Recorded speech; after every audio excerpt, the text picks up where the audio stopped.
명절이 다가오면 이것 소비가 늘어납니다. 작년에는 재난지원금 지급 이후에 네. 이것 가격이 이제 급등하기도 했죠. 이것 가격이 급등했다고요? 예, 농담으로라도 이제 이런 말을 하죠. 누가 이거 사준다면 의심해라. 선의는 돼지고기까지다. 돼지고기 하니까 알겠다. 혹시 소고기인가요? 예, 쇠고기입니다. 오늘 주제가 소고기군요. 예, 오늘은 소 이야기를 좀 해보려고 합니다. 우리가 많이 먹기도 하고 또 인류 역사 그리고 경제적인 측면에서도 큰 영향을 미친 동물이 이제 소이죠. 네. 그래서 이제 쇠고기를 좋아하는 곳도 있고 또 절대 먹지 않는 곳도 있는데 이제 왜 이렇게 됐을까요? 종교 때문 아닐까요? 그 인도에서는 소 안 먹잖아요. 종교적인 이유 때문에. 그렇죠. 힌두교에서 이제 먹지 말라고 하니까 네네. 이제 안 먹는데요. 근데 인도에서는 옛날서부터 안 먹었던 건 아니라고 그럽니다. 처음 알았어요. 예, 옛날에는 즐겨 먹었다고 그래요. 상상이 안 되는데요. 예, 상상이 잘 안 되시죠? 네. 기원전 1750년경에 이 천둥과 폭풍에 황소신 인드라를 숭배하는 유목민족 아리아인이 이제 인도에 들어와서 이제 다스리는 지배계급이 됐어요. 네. 근데 이때만 해도 쇠고기는 금기가 아니었다고 그럽니다. 그렇구나. 당시에 이제 뭐 브라만 이제 이런 계급들이 만들어졌는데 이 지배계급인 브라만은 이제 제사를 지내고 쇠고기를 나눠줘서 동네 사람들의 충성을 확보하는 방식으로 쇠고기를 잘 활용했다고 그럽니다. 야, 우리나라 제사 지내고 난 다음에 나눠 먹는 거랑 비슷하죠. 그러네요. 아니 그러면 언제부터 소고기를 먹게 된 거예요? 이게 이제 인도 지역 인구가 점점 늘어나면서 예나 지금이나 인도는 이제 인구가 제일 많은 지역이잖아요. 그렇죠. 인구 밀도가 점점 높은 지역이 되다 보니까 살림은 이제 점점 황폐해지고 토양도 침식되고 이제 지력도 고갈되는데 이 목초지도 점점 귀해지다 보니까 농사 짓는데 꼭 필요한 소를 키우는 게 점점 힘들어졌다고 합니다. 근데 이러한 상황에서 이제 소는 점점 귀한 존재가 됐는데 브라만 계급이 이제 이를 심심하면 잡아가지고 꿀꺽꿀꺽 맛있게 먹는 모습을 보니까 백성들이 쟤네들은 뭐냐 이건 좀 불공평하다라고 이제 생각을 했던 거죠. 근데 이때 등장한 새로운 신흥 종교가 있었습니다. 신흥 종교요? 예, 뭐 불교? 그렇죠. 기독교? 불교죠. 불교. 예. 그래서 불교가 이 점을 이제 파고든 거죠. 살생을 금하자.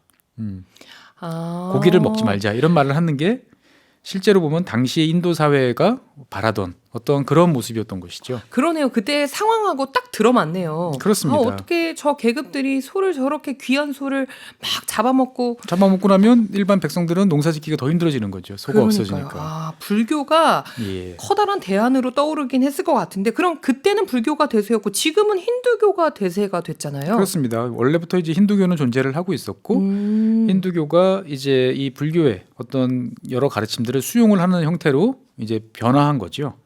그래서 이제 원래는 소를 먹었던 힌두교가 이 시기를 지나면서부터는 이제 소를 신성시하는 쪽으로 이제 바뀌게 된 겁니다. 그래서 지금도 이제 신성한 암소를 죽이는 경우에는 뭐 사형에 처할 수도 있다. 뭐 이렇게까지 이야기를 되는데 이 힌두교에서 숭상하는 대상은 모든 소는 아니에요. 그래요? 예, 보스 인티쿠스라고 이 인도 재래종, 인도 전통 이 소가 있어요. 이 소가 이제 보호 대상인 거죠. 그럼 다른 소들은 예. 살생을 해도 되는 건가요? 그렇습니다. 그래서 세계 최대 쇠고기 수출국이 이제 인도예요. 어머. 좀 뜻밖이시죠? 예. 예. 어머.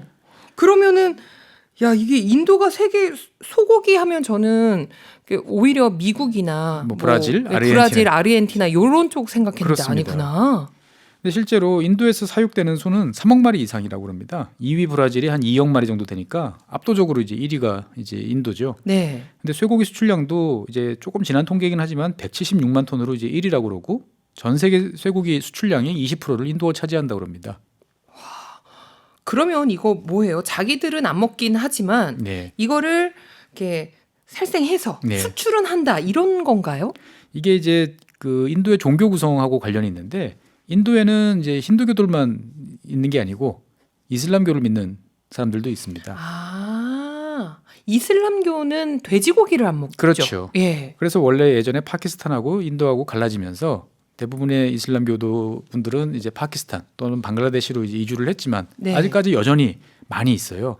그러다 보니까 인도네시아에 이어서 세계 2위로 이제 인구 규모가 이슬람 인구가 많은 나라가 인도이기도 합니다.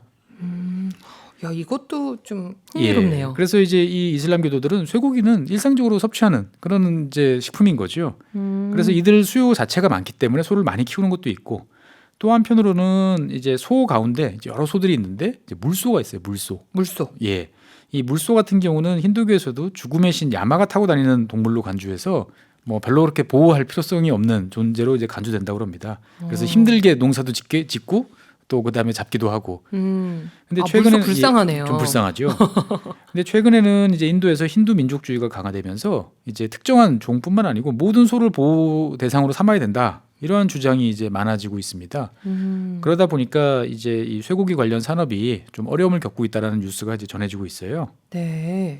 그리고 이제 힌두교도와 이슬람교도가 이제 서로 소를 놓고 갈등을 빚는, 그러다가 서로 싸우고 심한 경우에는 서로 죽고 다치는 그런 경우가 발생하고 있기도 하답니다. 근데 가만 생각해 보면 쇠고기는 영어로 beef죠. 근데 이게 좀 이상하지 않으세요? 그냥 소는 영어로 뭐죠? 카우잖아요. 그러네요. 그럼 카우밋 뭐 이렇게 하면 될 것 같은데 왜 굳이 이렇게? 한 번도 물음표를 던져본 적이 없는데요. 예. 그러네. 이게 왜 그러냐면은 이제 비프라는 단어가 이제 영어가 아닌 프랑스에서 유래됐기 때문에 그렇습니다. 옛날에 이제 귀족들, 영국 귀족들은 이제 평민들은 영어를 사용했지만 귀족들은 이제 불어를 사용했던 거죠. 그래서 돼지고기도 pork. 예, 이것도 마찬가지입니다. 불어에서 나온 거죠. 영국도 소고기 많이 먹죠. 영국 음식은 뭐 맛없기로 유명하다고 그러지만 그래도 영국 음식의 마지막 자존심은 이제 로스트 비프라고 이야기를 합니다. 풍성한 아주 큼지막한 이제 쇠고기 덩어리를 이제 마음껏 먹을 수 있는 그런 이제 음식인데요. 네. 다른 나라에서는 쇠고기가 사치품이던 시절에서도 영국에는 비교적 풍부하게 쇠고기를 먹었습니다. 그러면 예전부터도 영국에서는 소를 많이 키웠나요? 아무래도 이제 영국은 전통적으로 초지가 좀 발달한 지역이다 보니까 상대적으로 뭐 양, 소 이런 동물들을 좀 많이 키웠던 것이죠. 그래서 이제 농사도 하고 그다음에 축산도 이제 병행하는 이제 이 복합농들은 과거에 많은 돈을 벌었다고 합니다. 근데 이제 이런 이제 복합농을 하는 사람들, 그리고 이제 이 복합농을 할 수 있는 땅을 소유한 사람들은 주로 교구 목사 분들이었다고 그래요. 네. 그래서 우리가 잘 알고 있는 다윈, 다윈. 예, 이런 이제 많은 영국 지식인들이 이 안정적인 수입을 토대로 해서 오로지 연구에만 평생을 몰두할 수 있었던 원인은 이제 이러한 이제 안정적인 수입처, 땅을 갖고 있었기 때문이라고 그러는데 이 19세기 후반서부터 이런 상황이 많이 바뀌게 됩니다. 이 영국 사람들이 본격적으로 쇠고기를 많이 먹기 시작한 건 19세기 후반부터인데 이 신대륙, 특히 이제 남미 대륙에서부터 냉동 쇠고기가 이제 들어오기 시작을 했던 것이죠. 이때부터군요. 그렇습니다. 이 미국 등에서 키우는 소는 원래 미국에 있던 소가 아니에요. 그럼요. 다 유럽에서 원래 키우던 종을 사람들이 이제 가지고 거예요. 그렇습니다. 그래서 이제 가지고 가보니 어떤 종은 비리비리해서 이제 못 자라고 어떤 종은 잘 자라고 했는데 잘 자란 것 중에 대표적인 게 이제 스페인산 롱혼이라는 종류의 이제 이 소들이 잘 자랐습니다. 튼튼하고 강인해가지고 잘 적응했고요. 무엇보다도 이 북미 대륙에는 이런 큰 소들을 잡아먹을 대형 육식동물, 뭐 이를테면 사자라든지 네. 호랑이라든지 이런 존재들이 없었기 때문에 아. 풀어놓으면은 이 소들은 가축에서 거의 야생 동물처럼 이제 변해서 잘 자랐습니다. 그러면 이 미국 땅에서 예. 좀 강한 야생 스타일의 소들이 많았을 텐데 이 소들을 어떻게 잡아먹게 된 거예요? 뭐 쉽게 생각하시면 거의 사냥이었습니다. 사냥.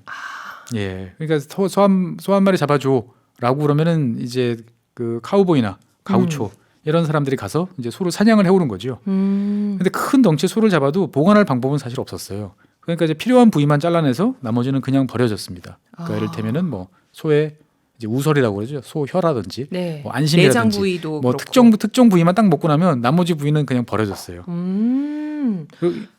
그래서 한쪽에서는 쇠고기가 부족하고 한쪽에서는 넘쳐나고 했었는데 19세기 후반 냉동선이 등장하면서 이제 역사가 바뀌게 된 거죠. 소고기를 예전에는 이렇게 먹을 만한 부위만 딱 먹고 나머지는 버려진다고 하셨어요. 남미에서는요. 네. 예. 그런데 냉동선이 딱 등장한 이후에는 뭔가 역사가 변하기 시작했다라고 하셨는데 19세기에 냉동선이 등장을 하는군요. 생각보다 빠르죠. 네. 1877년 이제 프랑스 엔지니어 샤를 텔리에가 증기선에 이제 냉각 장치를 설치해 가지고 부에노스아이레스부터 프랑스 루앙까지 한번 이제 실험을 해본 겁니다. 근데 중간에 고장이 나가지고 다 썩었어요.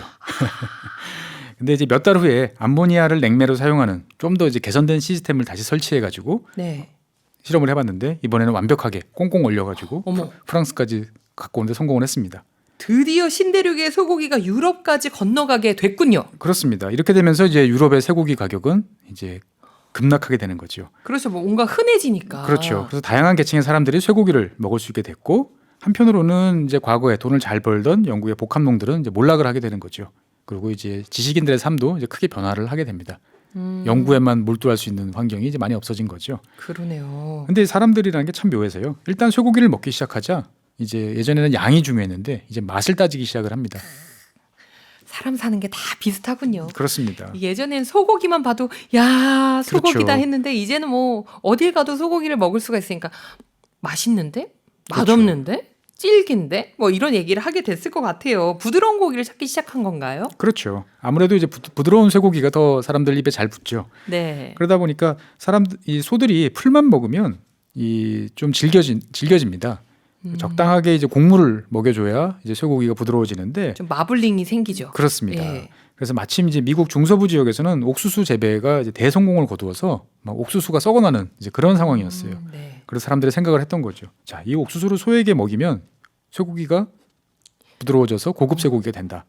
그러면 이걸 비싼 가격에 수출하자. 이런 생각을 하게 되었던 것이죠. 그래서 지금도 그렇습니다. 그렇죠. 처음에 키울 때는 풀로 쭉 키우다가 네. 도축하기 한 3개월 전부터는 이제 곡물을 먹이는 거죠. 소위 말해서 이렇게 배에 좀 기름을 잘 낄 수 있도록 그렇습니다. 탄수화물을 먹이는 거죠. 그렇죠. 이렇게 찾는 사람들이 늘고 냉동 기술 덕분에 어디든 갈 수 있으니까 미국 쇠고기 산업이 굉장히 성장을 많이 했을 것 같아요. 이제 새롭게 이제 더 많은 수요가 이제 만들어지니까 이제 소를 키울 땅을 이제 찾아야 되는데 그러려면 이제 인디언을 몰아내야 됐습니다. 근데 인디언한테 야 우리 소 키울 테니까 나가줬으면 좋겠어라고 이야기하면 말을 안 듣죠. 네. 그러다 보니까 이 인디언들이 삶의 근간으로 사용하던 이제 버팔로 아메리칸 들소죠. 이제 네. 이 들소들을 백인들이 조직적으로 사냥을 해서 거의 멸종 위기로 몰아넣기 시작을 합니다. 이 버팔로를 사냥을 해서 거기서 나오는 여러 가지 부산물로 먹기도 하고 집도 짓고 네. 삶의 근거로 삼던 이제 인디언들은 존립 기반을 이제 상실하게 된 거고 결국 이제 압력에 밀려가지고 외딴 지역으로 쫓겨나게 되는 거죠. 그래서 인디언이 밀려난 지역에 소가 자리를 차지하고 지금까지 미국의 대평원에 이제 많은 목장들이 존재를 하고 있는 것입니다. 그래서 지금 미국도 이렇게 어마어마한 규모의 목장들이 있는 거군요. 그럼 미국도 이때부터 소고기를 많이 먹게 된 건가요? 그렇게 보시면 되겠습니다. 참고로 전 세계에서 쇠고기를 가장 많이 먹는 나라는 미국이 아니고 우루과이입니다. 오, 이것도 흥미롭다. 1년에 연간 144kg 정도를 먹는데요. 아르헨티나가 2위로 120kg 정도 먹습니다.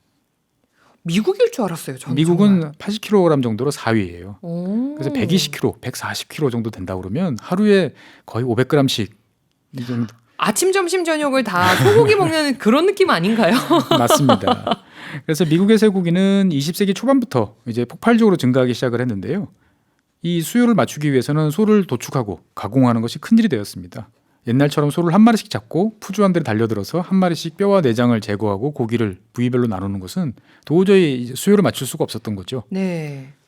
그러면 정말 뭔가 새로운 방법이 나왔겠네요. 요즘 우리가 이제 공장에서 쉽게 볼 수 있는 컨베이어 벨트가 이 소 도축과 가공을 위해 등장을 했습니다. 아. 그래서 이런 방식으로 생산성을 이제 급격하게 증가시킨 거죠. 그래서 이 소문이 동네에 짜게 납니다. 이 컨베이어 벨트라는 걸 도입을 해서 네. 엄청나게 생산성 향상을 이뤘다. 그러니까 여러 사람들이 이제 구경을 갔습니다. 네. 그 구경하던 사람 중에 하나가 미국의 헨리 포드였어.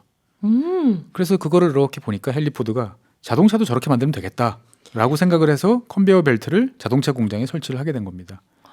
그러면 저희 상상은 자동차 쪽에 컨베이어 벨트를 많이 상상을 하는데 그 이전에 소고기 그렇습니다. 시장에서 소고기가 이미 먼저 예, 그게 시작을 원조였던 하고 것이죠. 있었군요. 육강업은 이제 해체죠. 네. 소를 잡아서 해체하는 과정인데 제조업은 조립이니까 방향은 반대지만 기본적인 과정은 똑같았습니다. 이렇게 하면서 생산성이 높아지니까 가공량은 급속히 이제 늘어나게 됐죠. 근데 한편으로 문제가 있었어요. 어떤 문제예요? 위생과 관련된 사항이 이제 무시됐던 거죠. 아무래도 대량 생산에 집중을 하다 보니까 네. 위생을 놓쳤군요. 그렇습니다. 근데 뭐 아무도 관심도 없고 그리고 이거에 대해서 일부 사람들이 기사를 쓰려고 그러면 이제 뇌물 이런 걸 통해 가지고 기사를 틀어막고 이런 이제 일이 벌어지고 있었는데 1906년 업튼 싱클레어라는 사람이 이 도축장과 가축 가공 시설에서 발생하는 비위생적인 어떤 여러 가지 상황들을 고발하는 소설 정글이라는 소설을 발표합니다. 정글. 예, 그러니까 상당히 르뽀 같은 네. 그런 이제 소설인데 매우 적나라하게 이제 비위생적이고 비윤리적인 모습들이 쫙 묘사가 돼 있어요. 그래서 이것이 이제 신문에 쭉 연재가 되면서 미국 여론이 이제 크게 분노하게 되는 거죠. 결국 이제 미국 의회가 나서서 식품의약품위생법이라는 걸 만들어서 이제 위생 관리에 이제 나서게 되고요. 네. 결국 이제 미국의 연방식품의약국 FDA라고 하는 이런 조직이 등장하는 계기가 되기도 했습니다. 와, FDA를 탄생시킨 건 어떻게 보면 소고기네요. 그렇습니다. 그래서 이 쇠고기는 맛있지만 또 한편으로는 많은 희생과 비용이 들기 때문에 이제 최근에 여러 가지 논란이 계속되고 있죠.